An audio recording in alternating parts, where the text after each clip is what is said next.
In the shadow of Southeast Asia's ancient temples and rice paddies, a deadly standoff unfolds. What began as a border dispute has now claimed lives, innocent lives. And just days ago, Cambodia made a desperate, trembling call for a ceasefire. But was it too late? This is not just about two nations exchanging fire across their shared border. This is about history, pride, sovereignty, and a rising wave of nationalism that is spreading like wildfire.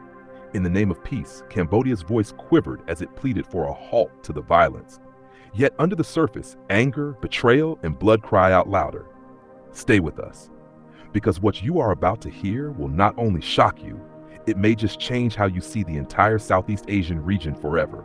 Like, comment, subscribe, and don't forget to stay until the end, because the truth is far deeper than headlines dare to show. The Cambodia-Thailand border has always been a place of tension. For decades, uneasy truces have been made, only to be broken in a flash of gunfire. Ancient temples like Preah Vihear have become more than relics. They've become the front lines in a silent war, a war for identity, for respect, for territorial dignity. But now, the silence is shattered again.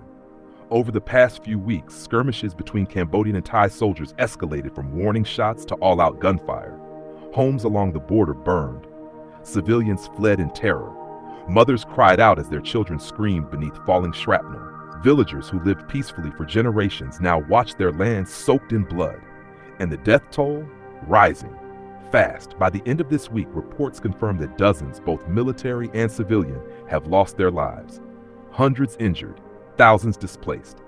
And the world watching but barely speaking. Then came the voice. From Phnom Penh, Cambodia's prime minister appeared on national TV, his face pale, his voice hoarse, but his message clear. We do not want war. We want peace, but we will not kneel to aggression. He called on Thailand to join in an immediate ceasefire, to silence the guns, to let diplomacy breathe. But even in the call for peace, a warning echoed. Cambodia will defend its land, its people, its history, with or without support from outside powers. Was this an act of surrender or a strategic pause before the storm? Let's rewind just a little. The root of the conflict lies in centuries of disputes, dating back to colonial times when France drew lines through Cambodia without regard for culture or blood ties. Thailand, too, has long held claims over some of these contested zones, and both countries have turned historical grievances into modern ammunition. But now, there's more than old maps fueling this fire. The political situation inside both nations is boiling. In Thailand, waves of protests and government reshuffling have made leaders desperate to show strength. In Cambodia, national elections loom, and pressure on the government to protect national pride is at its highest. War is not just fought with weapons, it's fought with public opinion. For the Cambodian people, this is personal. For every grandmother who tells her grandson stories of the ancient Khmer Empire, for every child who walks past bullet holes in the schoolyard wall, for every farmer who wakes up not knowing if his land will be seized, this isn't just politics, it's survival. It's about dignity. It's about not being erased. And for Thailand, the sentiment is the same. Both nations carry pride like armor. Both believe they are defending their truth, their land, their legacy. But pride, when unchecked, can become poison. Now here's where things get even more intense. In the days leading up to the ceasefire call, intelligence reports surfaced that regional powers were quietly picking sides. Whispers from military insiders claim that foreign advisors have been spotted near both Cambodian and Thai military bases. Drone activity has increased over disputed territories.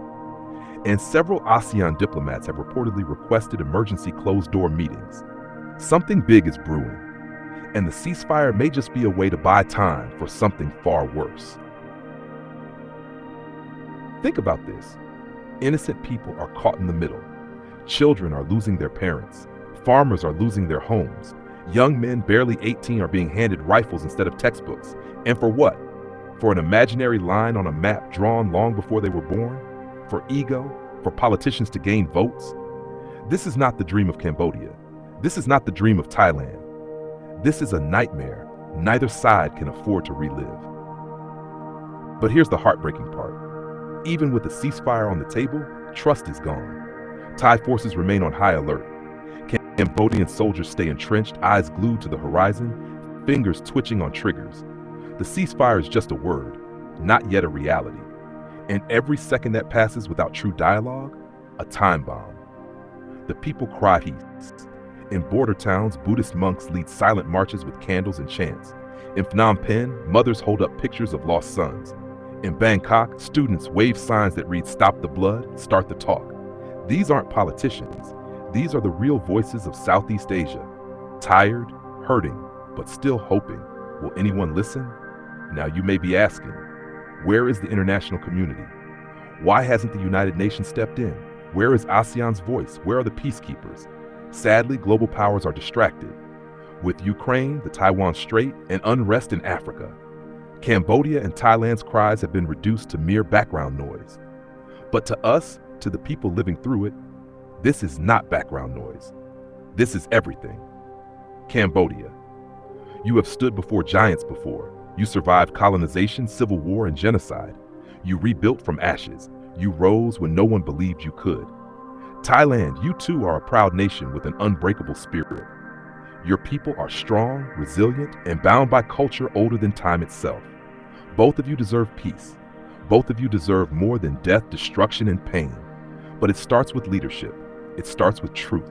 It starts with a ceasefire that is not just words, but action. And now we turn to you, our global viewers. Don't scroll away. Don't ignore this, because peace isn't just for Cambodia or Thailand. It's for all of us. When one region falls into war, the ripple spreads. When peace is preserved, hope grows everywhere. So spread this message, share this video, let the world know what's happening. And to our Cambodian and Thai brothers and sisters watching, know this: you are seen, you are heard, and you are not alone. Final emotional hook call to action. If you believe in peace, if you believe that the lives of innocent families matter more than borders, if you believe that dialogue is stronger than bullets, then stand with us. Like, comment, subscribe, and most importantly, speak up, because silence only feeds the fire. We will continue to follow this story. We will continue to speak the truth, and we will never stop until peace becomes reality. Thank you for watching. May Cambodia and Thailand find the strength to choose peace over pride. This is not the end of the story. It's just the beginning. Stay tuned.